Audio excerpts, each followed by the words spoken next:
What's up for my men? How to deal with grief and loss.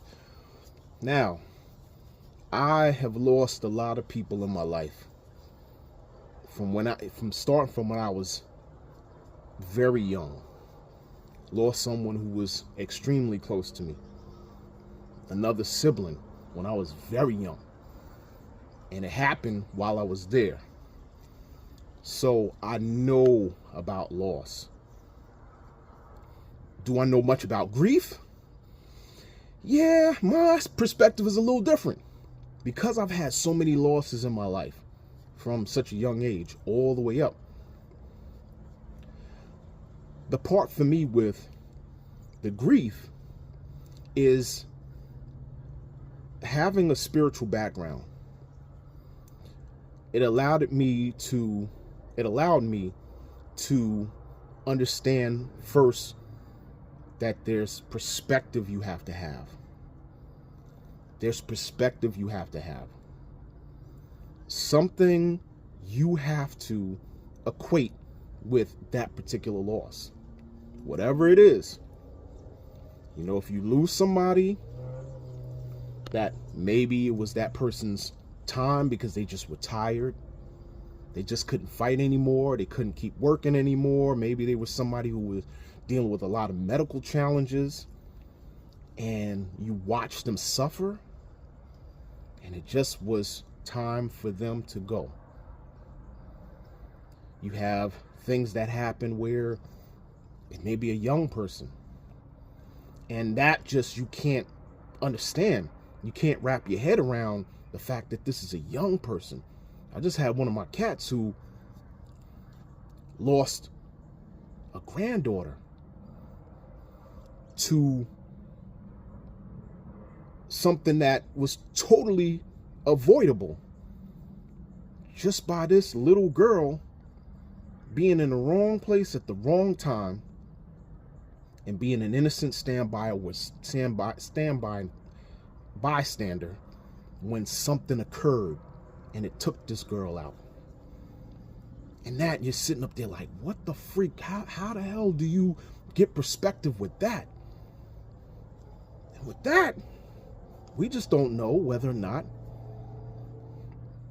if there was some type of life that this girl was going to go through as she got older that was going to be a lot more traumatic. We don't know. Like I said, I'm just throwing things out there, but I'm just saying that there's some perspective with that, or we don't know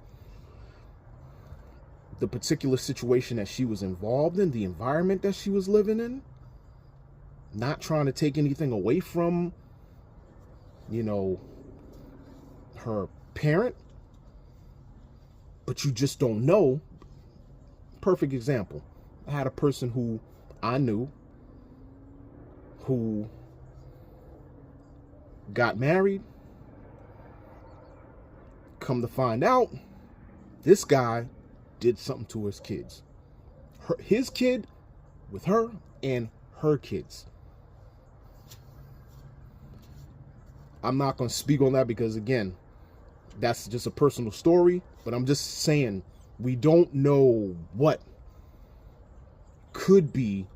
path could be laying out in front where the Almighty decides that, hey, you know what? That's not for that person to be here. Or for whatever reason that the Almighty puts these people in your life, like I talked about before with seasons. And there's something for you to learn from, for you to grow from. Maybe you didn't deserve that person. And he put them in their life and then they took them away. There's just a whole bunch of different things. So you've got to try to have perspective. We're not going to know. Later on in life, it may be revealed to us, but we're not going to know at the moment. And so how you handle grief and loss. We understand first, you got to realize that you're still here, right? That person's gone. You're still here. There's still a purpose for you. And you can't stop.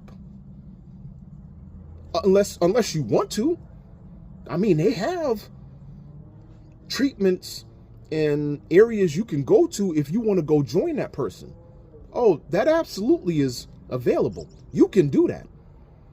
But if you don't want to do that, and maybe you may feel at the time you want to do that, but you start to realize that, hey, I still got, maybe you got to live here for your own children that you have.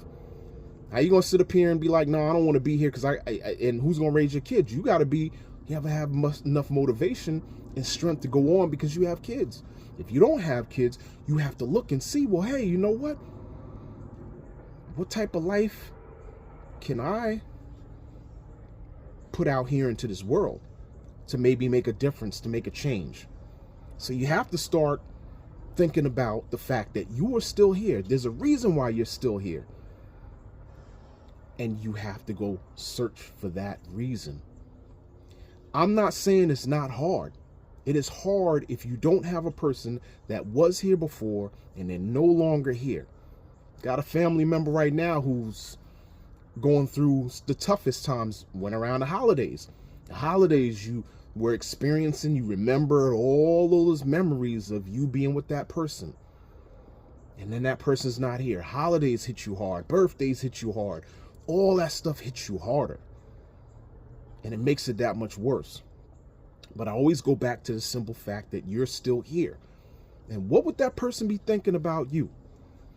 What would that person be wanting you to do? They want you to live your life. They want you to live your life because you're still here. So with that, you have to start. First, you have your grief. I'm never going to sit up here and tell anybody that don't grieve. If you got to cry, you got to cry. If you got to just lay in your bed for a couple of days, lay in your bed for a couple of days. Nothing wrong with you doing all that stuff. But you don't stop your life. So you do those things, right? And then as you go through the motions, then what you do is you try to center back around that. What's your purpose? What is your reason for being here? What else can you do? Who else depends on you? There's other people that are around you that you may not even realize that truly depend on you if you don't have kids or anything like that. There's other people that are around you, people at your job, maybe your friends, other family members, other strangers that you can impact. You can make a profound impact on their life. Oh, there's a whole lot of things that you can do. You can give life to other folks. There's kind of a saying of when someone else passes away, another person's being born. I don't know if that's a phrase, but that's normally generally what I've heard before when I was younger. When someone's passing away, someone was just being born. It's the cycle of life. So you have different ideas. You have your own personality. You have your own contributions that you can give to this world. So you have to find those things and you have to bring them out. And try to make the person, whoever it is that you're grieving over, make them proud. Because if you're a spiritual person, the person's still there. You're still they're your guardian angel now. They're looking over you. They're helping on you along your path.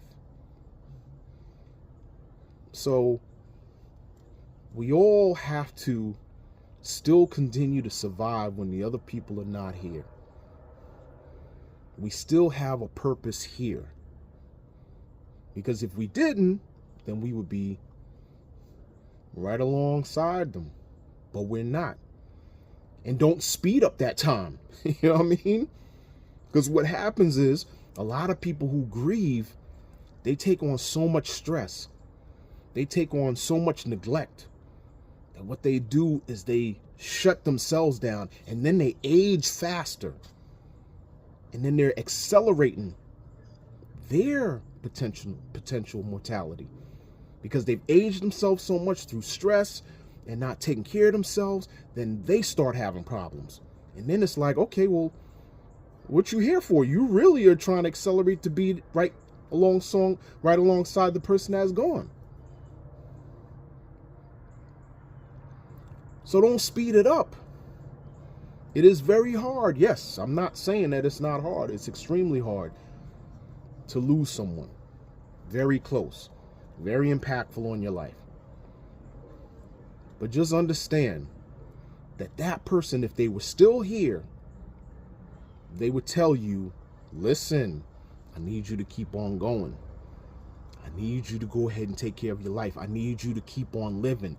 That's what you got to keep remembering, that they will be telling you that you can't stop. They're resting good. They're okay. They don't have to deal with the world, the challenges of the world, but you do. And you need 100% of you on board to take care of what you got to do in this world, to be able to fight all the evils that are in this world. You need 100% you. Know what I mean? So you grieve, get perspective, understand you're still here, find your purpose, and keep on moving. I'm going to catch you on the next note. Peace out.